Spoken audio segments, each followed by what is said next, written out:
Shalom, c'est la minute Parashat de Miran et Shama, Parashat Vayeshev. On descend dans l'histoire de Yosef avec les malheurs qui arrivent à Yosef, avec ses frères jaloux qui veulent le tuer, qui finissent par le vendre en esclavage, et Yosef qui se retrouve esclave en Égypte, à descendre au fond de l'obscurité, au fond du gouffre, non, au sens littéral comme figuré.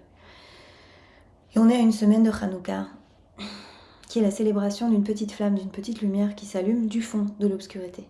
Parce que ça ne nous aura pas échappé, la flamme d'une bougie, on ne la voit que si c'est obscur. Allumer une flamme d'une bougie en plein jour, entre guillemets, elle ne sert à rien, on ne la voit pas et elle n'éclaire rien. Donc il faut, pour une raison qui parfois nous échappe quelque part, l'obscurité, elle a son rôle à jouer, c'est d'elle que va surgir une nouvelle lumière. Et c'est ce qu'on voit dans l'hiver, et c'est pour ça que l'hiver c'est souvent le moment de la fête des Lumières dans beaucoup de traditions religieuses. Et c'est ce qu'on voit aussi au niveau symbolique, au niveau des vagues culturelles de ce qui se passe, et les convulsions du monde. Aujourd'hui, on a l'impression d'une descente dans l'obscurité. Et ce besoin-là de lumière, de conscience qui s'allume.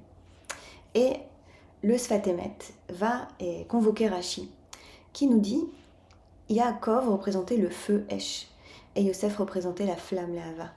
Et le feu sans flamme ne sert à rien. C'est-à-dire l'énergie du feu, si elle n'est pas incarnée dans une flamme, elle ne va pas pouvoir éclairer quoi que ce soit. Et il fallait que cette flamme-là, elle sorte de la terre dans laquelle était établi Yaakov, la terre promise dans laquelle on reviendra ensuite, après la sortie d'Égypte, qu'on appelait alors la terre de Canaan, sur les territoires à peu près de l'actuel Israël.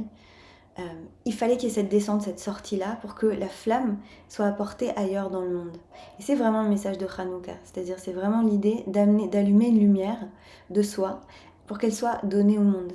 Une lumière qui rappelle la possibilité des miracles, la possibilité de renouveau, la possibilité de résistance, la possibilité de reconstruire après des destructions, la possibilité de résilience. Ce message-là, c'est le message que le juif a vocation à porter dans le monde, c'est le message de Hanouka. C'est le message que je vous invite à vous souvenir à partir de vous-même, de vous souvenir à partir de vous-même de la flamme qui est en vous-même. Est-ce qu'on peut poser cette intention d'être comme Yosef, de se souvenir qu'on est là, où que l'on soit, où que la vie nous ait placés. On est là pour porter ce feu et pour le faire s'incarner dans une flamme afin qu'elle éclaire le monde. C'était la minute Parashat de Miran et Shama. Si ça vous a parlé, n'hésitez pas à liker, à partager. Que des paroles positives, des paroles d'encouragement, des paroles de Torah circulent un peu plus dans cet hiver du monde. Shabbat Shalom.